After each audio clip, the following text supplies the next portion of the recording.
All right, second up, we're going to be talking about the Tavistock case. Now, this is a British High Court decision that is changing the conversation on gender dysphoria and the treatment of transgenderism in young people. It's called Tavistock versus, for the Americans, versus Bell. For the English and Australians, Tavistock and Bell. There's a different way of saying it. It's a High Court case out of the UK, etc. And it was actually handed down in December, but it's a big enough deal that I knew that I had to return to it at some point and deal with it in detail and explain to you what it's all about. What is Tavistock? It's a gender clinic, officially a gender identity development service. It's for children under the age of 18. The clinic administers puberty blockers to children as young as 10. It prescribes cross-sex hormones to children as young as 16, and it progresses with gender reassignment surgeries for adolescents for young people from the age of 18. An important point is this: children are required to consent to their own therapies under the Tavistock principles and the way that it works and the way that these clinics work in general. The question before the court, therefore, was, can children even consent to those therapies? Do they have the capacity? Good question. Now, who is Bell? Remember, it's Tavistock and Bell. Who's Bell? Well, that's Kira Bell. She's a 23-year-old woman who was treated by the clinic on her pathway to becoming a trans man. Ms. Bell has now detransitioned, and there's ongoing permanent effects of that. But nonetheless, she's detransitioned to the extent that she can, and she sued the clinic for what it did to her, saying that she was not able to consent to the treatments that it provided, and indeed, no child is able to. And she wanted the court to make that finding, that a child cannot consent to these treatments, which are life-altering in ways that a child will never understand. And I think that's just on the face of it fair enough, because these are kids who cannot drive, who cannot drink, who cannot smoke. Some of them can't choose their own bedtime, they can't get a tattoo, they can't vote, but apparently they can decide whether they're a man or a woman and make irreversible actions to confirm it through medical treatments. That's my opinion. What did the High Court say? They had a lot of concerns, actually, that fed into their final conclusion. I want to list a few of those concerns. The first range of concerns, which is really worrying, was regarding to the practices of the clinic itself.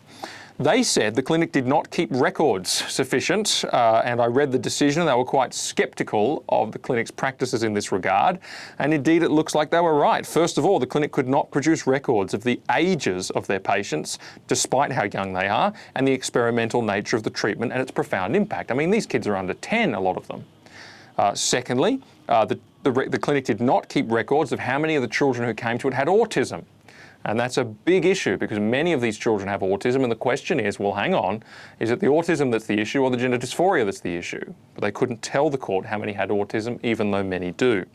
Thirdly, there was no information provided by the clinic about how many young people with gender dysphoria were not prescribed puberty blockers. Now remember, the child has to consent to its own treatment. And so you would think there'd be many who couldn't. Well, the court said, well, how many? The clinic couldn't tell them. And the court said it was left with a strong impression that this rarely, if ever, happened, which is really concerning. A child feels gender dysphoric, bang, straight on the puberty blockers, straight down the pathway of treatment for you. Finally, the clinic could not say what proportion of young people who were prescribed puberty blockers progressed to cross-sex hormones. And in each of these cases, the court seems to suggest that they either could not or would not. Which is even more concerning. Would not means they've got something to hide. And it's interesting, the court, that comes through from reading it. They said, well, they wouldn't supply the information. Whether they could, probably not, maybe, don't know. But they wouldn't provide information on how many of these kids on puberty blockers progressed to cross-sex hormone treatment. And again, the court said that almost all of them do so. That was the impression that it got. Okay, those are concerns about information, but they were also concerned about the information that they did have.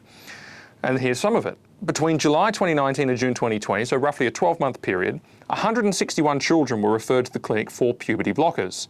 26 of those children were under 13 years of age, and well over 50% of them were under 16 years of age. And in 2009, they also commented on now the increase in referrals overall to the clinic. So in 2009, 97 children were referred to the clinic. Fast forward to 2018, you have 2,519 children referred to the clinic. Now, these increases are similar in Australia, and they directly correlate with the rise and rise and rise of gender curriculum, gender fluid, non-binary concepts being taught in schools. I mean, who would have thought that you put the idea into a child's head and they might actually get the idea and think that it's a good one, or start thinking about it, or start obsessing over it in the case of the autistic situations? Well, surprise, it directly correlates. Thousands of % increases in children who are going for treatments for gender dysphoria. It's very sad. There's a surge in female referrals. The court noted that in 2011 it was a 50-50 gender split between males and females in patients.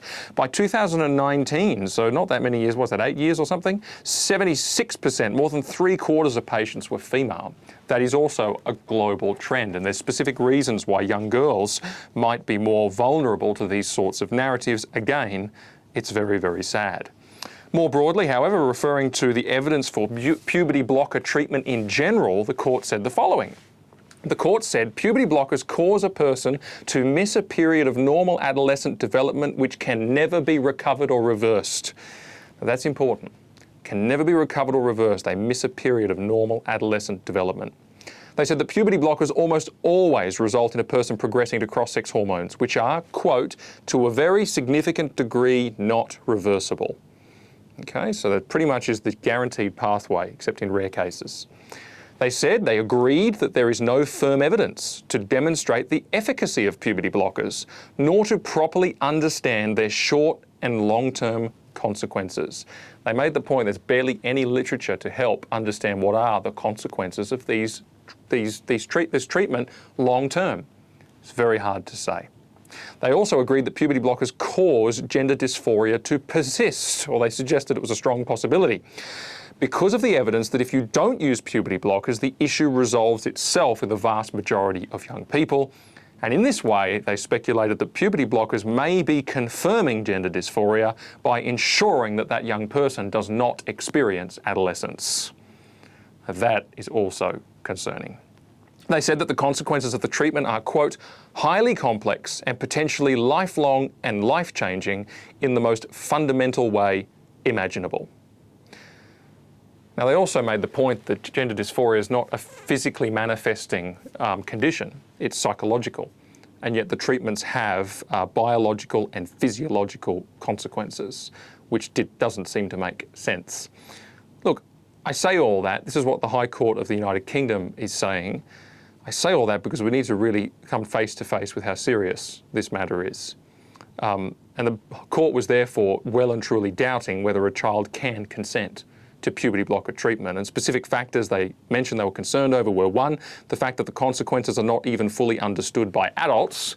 So how could they be fully understood by the child who's receiving the treatment? Secondly, there is a clear connection between puberty blockers, then cross-sex hormones, then surgery.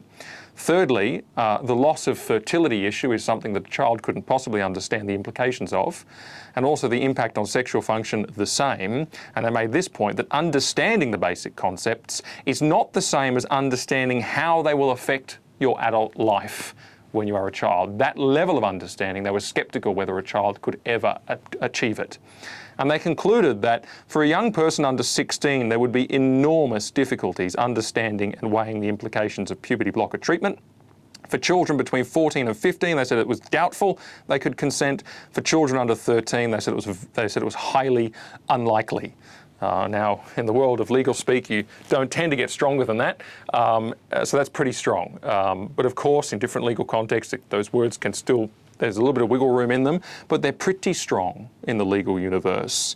And this case represents the first major pushback by a superior court in the United Kingdom or Australia, or perhaps in the whole Anglosphere world, in pulling apart the practices of the of gender dysphoria, the treatment of gender dysphoria, and the practices of these gender clinics, which are on the rise and rise across the Western world. Now, frankly, none of this surprises me. And the truth is, it's not just because of the activists in the schools. The activists are simply reaping a harvest from very, very ripe fields because they are answering questions to which children have no alternative answers.